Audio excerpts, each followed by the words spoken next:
यह sad story अभय नाम के एक लड़के की है जो एक लड़की के प्यार के चक्कर में क्या क्या नहीं किया, फिर भी उसकी लव स्टोरी इनकम्प्लीट ही रह गई। आइए हम आपको अभय की लव स्टोरी से रूबरू करवाते हैं। अभय 12वीं क्लास का छात्र होता है। इस उम्र में उसे क्या पता कि प्यार का क्या सिला होता है। वह एक लड़की को मन ही मन चाहने लगा था और इस बात का एहसास उसे धीरे धीरे होने लगा था।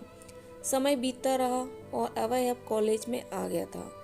एक दिन अभय अपने कॉलेज जा रहा था, तभी उसकी नज़र लड़की की नज़रों से टकराती है, जिसे देखने के बाद वह देखता ही रह गया और वह लड़की उसे कोई भाव ही नहीं दे रही थी। फिर भी अभय रोज उसके पीछे घर तक जाता था, लेकिन लड़की का दिल पिघल नहीं रहा था। अभय उसको देखने के लिए उसके कॉलेज के गेट के सामने डेली खड़ा हो जाता था। ऐसा करना अब अभय का डेली का काम हो गया था। 6 महीने देखते देखते ही बीत गए, लेकिन उसे लड़की की तरफ से कोई रेस्पॉन्स नहीं मिला।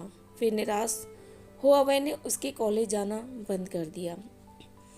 कुछ दिन बाद जब वो लड़की अभय को नहीं देखती तो वह अभय के लिए बेचैन होने लगती। उसे चिंता होने लगती कि आखिर वह लड़का अब उसका पीछा क्यों नहीं करता।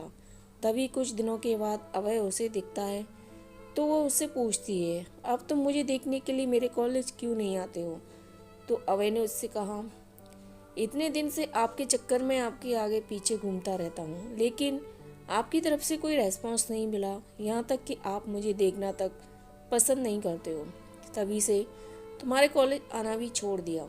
उस लड़की ने उससे कहा कि मैं इतने दिनों तुम्हारी परीक्षा ले रही थी। मैं ये देखना चाहती थी कि तुम मुझे कितने दिनों तक फॉलो करते हो। वैसे अब मैं भी आपसे प्यार करने लगी हूँ। फिर अभय ने उस लड़की से कहा कि जब तुम भी मुझसे उतना ही प्यार करती हो तो अपना नाम भी बता दो। तो लड़की ने अपना नाम सोनिया बताया। उसके बाद अभय ने भी अपना नाम उसे बता दिया। अभय ने सिचुएशंस का फ़ायदा उठाते हुए सोनिया को उसी समय प्रपोज कर दिया और सोनिया उसके प्रपोजल को एक्सेप्ट भी करती है। सोनिया और अभय का प्यार दिनों दिन बढ़ता चला जाता है। सोनिया और अभय इतना ज़्यादा क्लोज हो जाते हैं कि साथ में घूमना, पार्क में जाना, साथ साथ डिनर करना और शॉपिंग करना उनकी आदत बन गई थी। समय के साथ अभय और सोनिया का प्यार इतना गहरा होता चला गया कि वो दोनों एक दूसरे से बिना मिले रह नहीं पाते थे। जितना प्यार गहरा होता गया, ये प्रेमी जोड़े समाज की नज़र में आते चले गए। धीरे धीरे उनका प्यार इतना ज़्यादा हाईलाइट हो गया कि बात लड़की के घर तक पहुंच गई, परंतु उसके घर वालों को उनका प्यार मंजूर नहीं था। उस लड़की के घर वालों ने उसका कॉलेज जाना भी बंद कर दिया और सोनिया का सेल फोन भी छीन लिए। अब तो घर से बाहर भी नहीं निकलने देते थे। एक तरफ सोनिया अभय के प्यार के लिए तड़प रही थी, उधर अभय भी सोनिया के प्यार के लिए तड़प रहा था। वो दोनों एक दूसरे के प्यार में इतने मजबूर हो गए थे कि सिर्फ एक नज़र देखने के लिए भी तरस गए थे। और उधर सोनिया के घर वालों ने उसकी शादी करने का प्लान बना लिया था।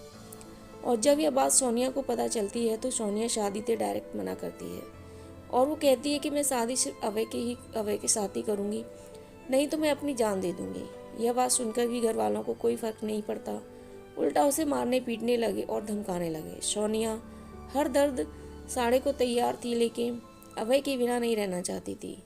तब उसके घर वालों ने अभय को जान से मारने की धमकी देने लगे। तो इस कारण से सोनिया शादी करने को राजी तो हो गई, लेकिन उसके दिलो दिमाग में अभय ही था। उसके बाद सोनिया ने अभय को एक लेटर लिखा जिसमें लिखा था, मेरे प्रिय अभय, मैं आपको छोड़ना तो नहीं चाहती, पर क्या करूं, छोड़ना पड़ रहा है। हम पहले किसी से प्यार नहीं किए थे और पहली बार आपसे प्यार हुआ था। मैं आपको आज से नहीं, बहुत दिनों से चाहती थी। कॉलेज तो एक बहाना था, मैं तो सिर्फ आपको देखने के लिए आती थी। मैं आपको धोखा नहीं दे रही हूँ, मेरी मजबूरी है। ये आपकी ज़िंदगी का सवाल है और मेरे घर वालों ने मेरी शादी तय कर दी है। मैं शादी तो नहीं करना चाहती थी, लेकिन मेरी मजबूरी है, क्योंकि मुझे आपकी ज़िंदगी बचानी है और आपको मारने की धमकी दे रहे थे, इसलिए मुझे मजबूरी में शादी करनी पड़ेगी। प्लीज़ आप मुझे माफ़ कर दीजिएगा, आपकी मजबूर सोनिया। उसके बाद अभय भी सोनिया के लिए एक लेटर लिखता है, मेरी प्रिय सोनिया, मैं तुम्हें कल भी बेइंतहा मोहब्बत करता था और आज भी तुम्हें बेइंतहा मोहब्बत करता हूँ। मैं तुम्हारे प्यार के लिए कुछ भी कर जाऊँगा। अगर आप नहीं तो यह ज़िंदगी किस काम की होगी। हम दोनों एक साथ जीने मरने की कस्में खाई थी, तुम ऐसे ही मेरा साथ छोड़कर चली जाओगी।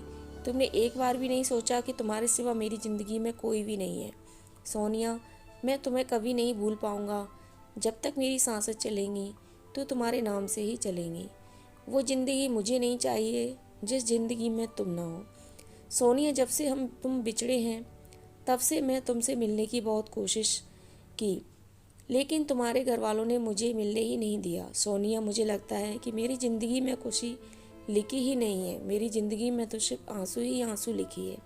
अगर तुम मुझे नहीं मिली तो मुझे यह ज़िंदगी भी नहीं चाहिए। और तुम्हारी खुशी जिसमें हो उसमें मेरी भी खुशी है। यह मेरा आखिरी लेटर है। और सोनिया उसका लेटर रो रो कर पढ़ रही थी और उसी दिन उसकी शादी भी थी। सोनिया को अभय से जुदाई बर्दाश्त नहीं हुई, इसलिए सोनिया ने शादी से पहले ही जहर खा ली थी, जिसके कारण उसकी मौत हो जाती है और यह सूचना अभय तक पहुंचती है। अभय उसकी मौत का सदमा बर्दाश्त नहीं कर पाता है, जिसके कारण वह भी अपनी जान दे देता है। सच्चे प्यार का अधूरा अंत हो जाता है। निष्कर्ष क्या निकलता है? इस ऐसे में प्यार तो करते हो तो जान देने से बेहतर है निभाना सीखो। दोस्तों, अगर आप एक दूसरे से बेइंतहा प्यार करते हो तो उसे निभाना सीखो। जान देना समझदारी नहीं है। परिस्थितियाँ कई बार हमारी सोच के विपरीत होती हैं, इसका मतलब यह नहीं कि जान दें। दोस्तों, आपको यह कहानी कैसी लगी हमें ज़रूर बताएं। वीडियो को लाइक करें, दोस्तों के साथ शेयर करें और ऐसे ही कहानी पढ़ने के लिए हमारे चैनल को सब्सक्राइब करें। धन्यवाद।